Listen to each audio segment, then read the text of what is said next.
तो परमात्मा कहते हैं कि चारों युग में संत पुकारे, कूक कहा हम हेल रे, और हीरे माणिक मोती बरसे, और ये जग चुगता ढेल रे। ये डले ढो रहा है, कंकर पत्थर इकट्ठे कर रहा है आन उपासना और उस अज्ञान रूपी आध्यात्मिक ज्ञान को ग्रहण करके, क्योंकि हमारी आदत बनी हुई है। और ये मन जो है ये हमारे ऊपर कंट्रोलर बना दिया काल ने, आत्मा इसके अधीन कर दी। अब इस आत्मा को अज्ञान से इतना परिपूर्ण कर दिया, ये अपने स्वरूप से भी अपनी सामर्थ्य से भी अपरिचित होगी, और इस काल के द्वारा दिए गए ज्ञान से इतनी भयभीत रहता है, ये आत्मा डरता रहता है, जीव बना दिया।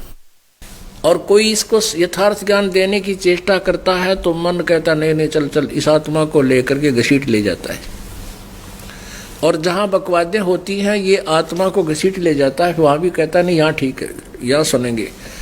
अब जैसे हम पहले पूजाएं करते थे, हनुमान जी का हनुमान चालीसा करते थे, और भी कोई मंत्र जाप जैसा भी जिसने बताया वैसा ही हम कर लिया करते थे। श्रीमद् भगवत गीता जी का पाठ भी हम करते थे, मंगलवार का व्रत भी रखता था ये दास। और भी बहुत से भक्त हैं ऐसे जो व्रत भी रखते थे। तो यदि कोई एक व्रत रख रहा है तो उसको कोई कह देना, कोई सोमवार का व्रत रख रहा है उसको कह दे शुक्रवार का व्रत और लाभ देता है, तो शुक्रवार का तुरंत शुरू कर देता था।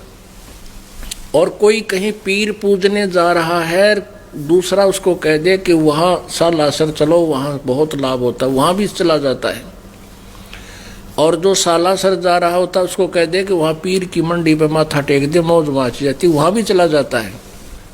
कोई कुछ मंत्र जाप कर रहा है तो उसको कोई कह दे कि ये मंत्र बहुत फायदेमंद है, उसका भी जाप करने शुरू कर देता है। और जब इसको ये कहा जाता है कि ये साधनाएं जो आप जी कर रहे हो कति गलत हैं और ये साधना बिल्कुल ठीक है, जो सच्ची साधना बताई जाती है, तो ये मन सटराई कर जाता है, अड़ियल घोड़े की तरह चारों पैर अड़ा कर खड़ा हो जाता है। ना ना ना, ऐसा कहाँ दिखा है, किसने देखा है, कहाँ लिखा है? तो लिखा हुआ दिखा दिया जाता तो भी ना मानते। अब जो लिखा हुआ देखकर भी नहीं मानते और उन अनाड़ी अज्ञानी संतों के फंसे हुए हैं, उनके बारे में परमात्मा की वाणी में परमात्मा का आदेश है कि वो चातुर प्राणी चोर हैं, मूड मुग्ध हैं ठोठ, और वो संतों के नहीं काम के, उनको दो गलजोट है। और जानबूझ साची तजय, आख्या देख के इन सदग्रंथों के प्रमाणों को, और फिर भी यहाँ नहीं आता है, उस नहीं त्यागता उस शास्त्र विरुद्ध साधना को। जानबूझ साची तजय और करे झूठते ने, अर्ता की संगत है प्रभु सपने में भी ना दे। कहते इसे नालायक की तो स्वप्न में भी ना मिल रहा, जो आँखें देख के भी नहीं मानता।